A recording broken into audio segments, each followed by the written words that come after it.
শোনা যাইতেছে কি আমার কথা? জি ভাই। ও জি আচ্ছা। ভাই। আচ্ছা ভাই, একটা কোশ্চেন ছিল। হ্যাঁ। ভাই, এই যে রেভিট বা ইসের অন্যান্য যেগুলো বললেন, এগুলাতে কি স্ট্রাকচারাল ডিটেইলিং করা যায়? না না, এই লাইক যে এটা বিম একটা ডিটেইলিং, কলাম সুন্দর একটা ডিটেইলিং। কোশ্চেন করছো, এটা আমি ভুলে গেছিলাম। এটা নিয়ে আমার প্রথম দিকে আলোচনার কথা ছিল, কিন্তু আমি কোনো কারণে ভুলে গেছি, কারণ টপিক তো অনেকগুলা, এত মনে থাকে না এই টপিক গুলা। আচ্ছা সমস্যা নাই, আমি বলতেছি। এই স্ট্রাকচারাল ডিটেইলিং এর জন্য প্রথমত অটোক্যাড এর মাধ্যমে হচ্ছে কোড ইউজ করে, এক্সেল এর মাধ্যমে কোড ইউজ করে এক্সেল টু অটোক্যাড এর একটা কনভার্ট করার একটা সিস্টেম ছিল অনেক আগে। এটা অনেক আগের একটা নিয়ম ছিল। এরপরে আসলো কি রিবিট। রিবিট আসলো, যে রিবিটে আমরা যখন থ্রিডি করতেছি, ও আমাকে অটোমেটিক স্ট্রাকচারাল ডিটেইলিং করে দিচ্ছে। এরকম কিছু কিছু ব্যাপার রিবিটে চলে আসলো। এরপর রিবিটের পরে আসলো কি, যে ই ট্যাপস আসলো, স্টার্ট প্রো আসলো। তো এই স্টার্ট প্রো বা এই ই ট্যাপস এর মাধ্যমে আমরা খুব সহজে ডিটেইলিং করতে পারতেছি। তাদের নিজস্ব এই অ্যাপ্লিকেশন আছে, যেমন ই ট্যাপস এর আছে হচ্ছে সিএসআই ডিটেইলিং, আর স্টার্ট প্রোর আছে আরসিডিসি ডিটেইলিং। তো এই যে যে ডিটেইলিং সফটওয়্যার গুলা, এদের এদের নিজেদের কোম্পানির সফটওয়্যার, কিন্তু আলাদা পোর্শন।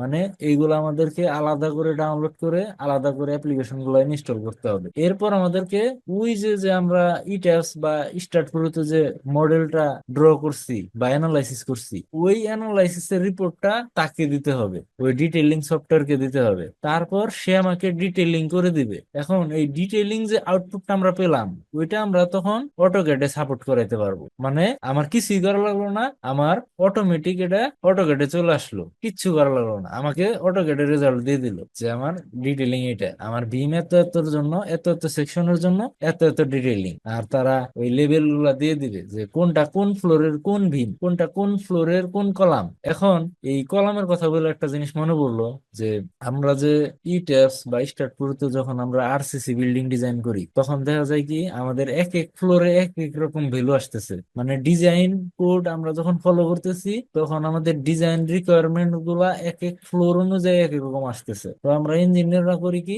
যে আমরা যখন ই ট্যাবস থেকে বা স্টার্ট প্রো থেকে কোনো একটা রেজাল্ট আউটপুট পাই, সেক্ষেত্রে আমরা একতলা থেকে তিনতলা পর্যন্ত সেম রাখার চেষ্টা করি। এরপর তিনতলা থেকে বাকিগুলা আমরা ইকোনমিক্যাল করার চেষ্টা করি। এটারও কিছু কারণ আছে।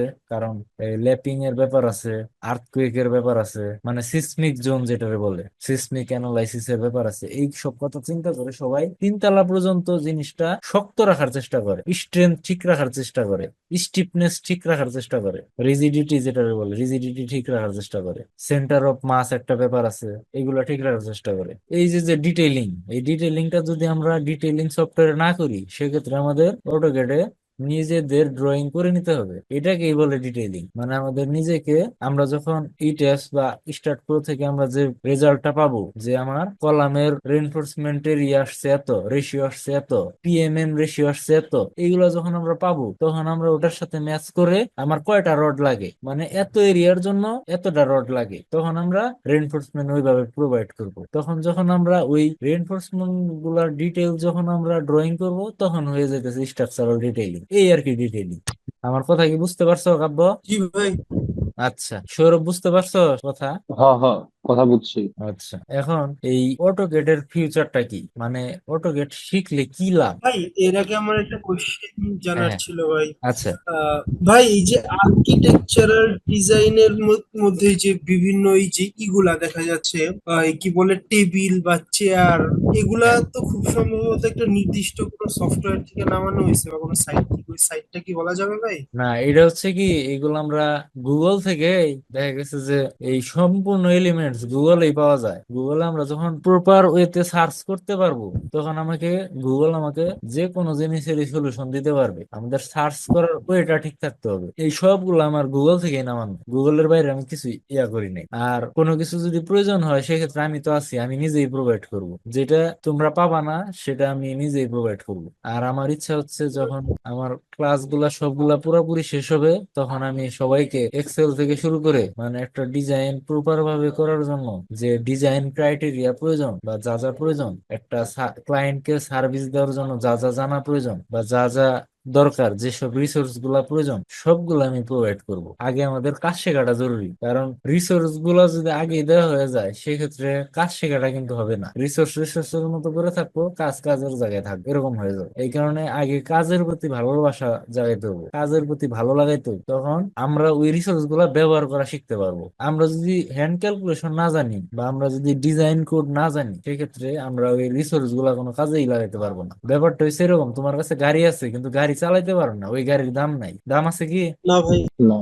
সেটাই। এই কারণে আমাদেরকে আগে ডিজাইন কোড বুঝতে হবে, আমাদের বিএনবিসি জানতে হবে, এসিআই জানতে হবে, এএসটিএম জানতে হবে, ইউবিসি জানতে হবে। মানে আমাদের বাংলাদেশে কয়েকটা আছে, সংস্থা আছে, সরকারি অধিদপ্তর। আমাদের যে বিল্ডিং ডিজাইনের শুরু থেকে শেষ পর্যন্ত যে আমাদের কাজের যে প্ল্যানিং, এই প্ল্যানিং এর যে অ্যাপ্রুভাল শিট থাকে, এই অ্যাপ্রুভাল শিট গুলা পারমিশন দেয় এলাকা ভেদে বা জেলা ভেদে বা পৌরসভা বা সিটি কর্পোরেশন, উপজেলা পরিষদ আছে, রাজুক আছে। এই যে যে ব্যাপারগুলা, মানে অধিদপ্তর বা সংস্থাগুলা যে আছে, যারা এই যে বিল্ডিং নির্মাণ বিধিমালা নিয়ে তারা আর কি এই কোড ফলো করতে বলা হয় তাদের মাধ্যমে, যে কোড মেনে তারপরে বিল্ডিং করতে হবে। তো এই যে কোড গুলা ফলো করতে গেলে আমাদের কিন্তু কোড জানতে হবে। আগে বিএনবিসি সম্পর্কে প্রথমে জানতে হবে। বিএনবিসি, অনেকেই মনে করে যে বিএনবিসির সাথে শুধু এসিআই এর কানেকশন, এটা সত্য না। বিএনবিসির সাথে এসিআই সহ ইউবিসি, এসি, এএসটিএম এই সবগুলা কানেকশন, এমনকি অন্যান্য কিছু আইএস কোডও কানেকশন আছে। মানে সবগুলা মিলে বিএনবিসি তৈরি হয়েছে, সব কোডই লাগে। কারণ আমাদের বিল্ডিং ডিজাইন তো একটা পারপোজে হয় না, বিল্ডিং তো বিভিন্ন শেপ, বিভিন্ন টাইপ, বিভিন্ন লোডের বেসিস টাইপের উপর ভিত্তি করে আমাদের বিল্ডিংটা দাঁড়ায়। সেক্ষেত্রে আমাদের দেখা যাইতেছে কি যে বিল্ডিং ডিজাইনে আমাদের অনেকগুলা কোড সম্পর্কে আইডিয়া থাকতো। আমরা যখন একটা কোড সম্পর্কে ভালো জানতে পারবো তখন আমরা অটোমেটিকলি আমরা ফ্রি হ্যান্ডে ডিজাইন করতে পারবো, আমাদের ডিজাইনে তখন কোনো রেস্ট্রিকশন থাকবে না। আর কোড না জানলে আমাদের কাজ বেড়ে যাবে, আমরা একটা কাজ করে নিয়ে যাবো, সে বলবে এইভাবে তো হবে না, ওইভাবে করে নিয়ে আসেন, আমাদের কাজ বাড়তে থাকে। তার মানে আমাদের কোড জানার বিকল্প কিছু নাই। যাই হোক, অনেক আলাপ করলাম, এখন আমরা একটু শেষের দিকে আলোচনায় আসি যে আমাদের এই অটোক্যাডের ফিউচারটা কি। তো এই ফিউচারের কথা যদি বলি, আমার প্রথমেই যেটা মনে আসে সেটা হচ্ছে আমরা যখন ফ্রেশার থাকি, মানে আমরা আমরা যখন ভার্সিটি থেকে সদ্য পাশ করে বের হই, সেক্ষেত্রে আমরা কর্পোরেট জগতে শিশু, আমরা কিছুই জানি না কর্পোরেট জগতে। কারণ কর্পোরেট জগতে যা প্রয়োজন, যে কাজগুলা আমাদের শেখা প্রয়োজন, ওই কাজগুলা ভার্সিটি আমাদেরকে শেখায় না। ভার্সিটিতে আমাদের লাইন টানা শেখায়, বাংলা কথা লাইন টানো, বৃত্ত আঁকাও, পলিগন আঁকাও, পলি লাইন আঁকাও, ডোনাট আঁকাও, এইগুলা শেখায়। আর্কিটেকচারাল, স্ট্রাকচারাল, প্লাম্বিং, ইলেকট্রিক্যাল এই টপিক গুলো উচ্চারণ করা হয় না ভার্সিটিতে। তাহলে আমরা সদ্য ভার্সিটি থেকে পাশ করে বের হয়ে কি করে আমরা একটা সার্ভিস, প্রফেশনাল সার্ভিস দিব? এটা তো সম্ভব, দেওয়া পসিবল না। এই কারণে তো আমাদের নিজেদের ফিউচার নিজেদের হাতে। তো আমরা যখন একটা লাইনের মধ্যে থাকবো, আমরা একটা নির্দিষ্ট ট্র্যাকে থাকবো যে না আমাদের ক্যারিয়ার করতে হবে, সেক্ষেত্রে আমাদের শুরু করতে হবে। এই শুরুটাই হচ্ছে অটোক্যাড। আমরা যখন কোন একটা ডিজাইন ফার্ম বা কনস্ট্রাকশন কোম্পানি বা রিয়েল এস্টেট কোম্পানি অথবা আর্কিটেকচারাল ফার্ম বা স্ট্রাকচারাল ফার্ম বা কনসালটেন্সি ফার্ম, এইগুলা যেগুলো আছে, এগুলোতে আমাদের ঢোকার প্রথম অস্ত্রই হচ্ছে অটোক্যাড। আমরা প্রথমত এগুলোতে ক্রাফটম্যান হিসেবে ঢুকতে পারি। আর যদি আমরা ডিজাইন না শিখি, ডিজাইন না শিখলে আমাদের জন্য এটা অভিশাপ। এটা জানি যে সাইটও প্রয়োজন আছে, তাই বলে এরকম না যে দিন রাত 24 ঘন্টা একজন ইঞ্জিনিয়ার হিসেবে সাইটে থাকতে হবে, এরকম আমি এটা সাপোর্ট করি না। বাংলাদেশের নিয়ম কানুন ঠিক নাই। তারা যদি একসাথে কয়েকজন সাইট ইঞ্জিনিয়ার রাখতে পারতো, সেক্ষেত্রে দেখা যেত যে সাইট ইঞ্জিনিয়ারিং একটা সম্মানজনক পেশা হইতে পারতো। তারা এক ইঞ্জিনিয়ারকেই দিনের পর দিন, শুক্রবার সহ দিন রাত 24 ঘন্টা সে ডিউটি করায়, রাতে ঘুম নাই। এই সাইটে মাল আসছে, সাইটে এই রেডি মিক্স কনক্রিট আসছে, ঘুম থেকে ডাক দিয়ে তুইলে সে হলো তার ডিউটি পালন করতেছে। সাইডে মাল আসছে, মাল আনলোড করতে হইতেছে, এই ট্রাক আসছে, তাদেরকে বিদায় করতে হইতেছে, এই কামলা আসছে, কামলাদেরকে বেতন ভাতা দিয়ে বিদায় করতে হইতেছে। প্রতিদিন একই আলাপ, একই সেম জিনিস। আবার হিসাব করাইতেছে, কয় টুকরি মাল ফুরাইলো হিসাব রাখা লাগতেছে, আবার কয় টুকরি মাল লাগবো এটার হিসাব রাখা লাগতেছে, পাইলিং এ প্রত্যেকটা মিক্সিং এ কয়টা করে কি দিল, কত ব্যাগ সিমেন্ট গেল, এগুলো সব হিসাব রাখা লাগতেছে। তাহলে এরকম মানে প্যারাদায়ক একটা কাজের থেকে আমি মনে করি ডিজাইন শেখা ভালো। ডিজাইনের একটা ভবিষ্যৎ আছে, ঠিক আছে, সাইট ইঞ্জিনিয়ারিং একটা ভবিষ্যৎ আছে, কিন্তু আমি আমি মনে করি না যে সাইড ইঞ্জিনিয়ারিং এ বা প্রজেক্ট ম্যানেজমেন্ট এই ডিপার্টমেন্টের সম্মান আছে। এই কারণে ডিজাইনের জায়গাটা আমি মনে করি যে সেফ একটা জায়গা, এখান থেকে আমরা কেরিয়ার করতে পারি।